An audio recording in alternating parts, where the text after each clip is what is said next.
quit life. We signed up for it 3 years ago. Nice, I like that. What's on your bucket list? Thousands of Canadians, maybe it's quitting your job, taking a year off to travel, start your own business. Well, our next two guests did just that. Yep, they quit their big city jobs and moved into a 50-square-foot van to start their own business and travel across North America for an entire year. They join us this morning with tips to financial planning for whatever might be on your bucket list. Please welcome Lisa, I hope I say this right, Felepchuk and Coleman. Molnar. Good morning. Thank you. Good morning. And congratulations, you guys you. are engaged. We are, yes. Thank So you so much. it worked out a year or so in a van. We survived. Yeah, you can claim a lot of personal space with a set of earbuds. Yeah, and it makes you stronger or it breaks you. So good to see it made you stronger. Why did you decide to make this drastic move and leave those big city jobs for the van life?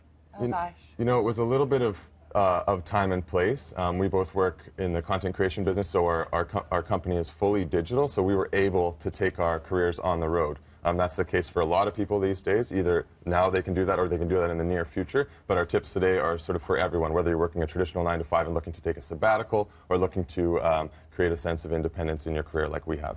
Now, you guys kind of went into it blind a little bit, or did you plan a lot out? A little bit, yeah. You know, we didn't just wake up one day and say, let's quit our jobs and move into this van. It was definitely a calculated decision. So it was about a year of planning and saving and budgeting in order to get to the place that we're at. And how important was that preparation? It was pretty critical. Totally crucial, yeah. And our first tip is to not reinvent the wheel. Spoiler alert, it's going to be round.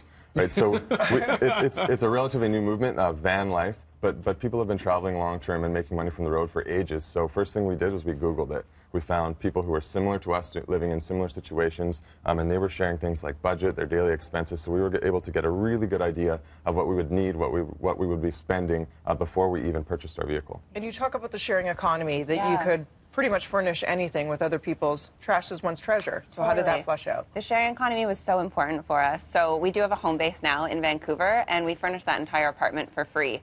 So not just with junk, it's amazing what people are giving away.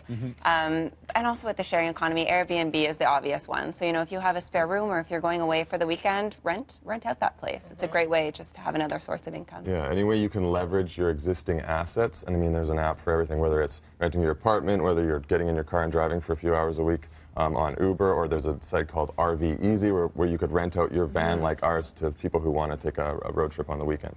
Sure. And with that, now you do digital content, you said. Did you have to kind of plan your trip to locations where it would work with your job, or were you fairly able to free to go? Yeah, Wi-Fi. Absolutely. Yeah. I mean, our Instagram shows a lot of photos of us out in the wilderness, and we would stay the night there, but in the morning it was very much pack up the stuff and get to the nearest Starbucks or to the library where there was reliable Wi-Fi, because, you know, we were running our digital business. We needed to be online pretty much 6 days a week. And you say this one's so important going into Black Friday and the holiday season. Track what you spend. It sounds basic, like don't spend more than you make, but you really did that, and you noticed things really added up. The little wee things every day meant perhaps you couldn't take a trip because you spent on those indulgences.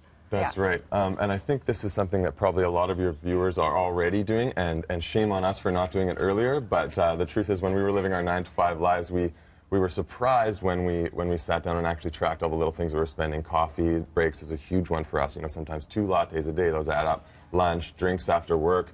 So when we sort of put it all out into a spreadsheet, we were able to identify where we were spending more than we thought, and make some concessions, cut the fat. For Lisa and I, we love you know, going for a drink at pubs and restaurants, exploring new places through pubs and restaurants. But those add up very quickly, so we limit ourselves, set a budget, and that was a huge...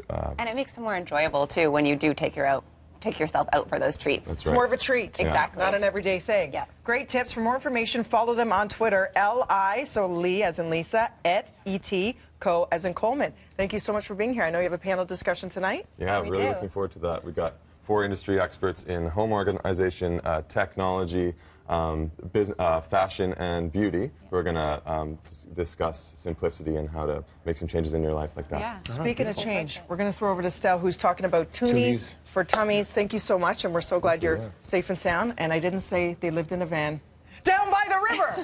The whole interview. We're going to Stella. Stella.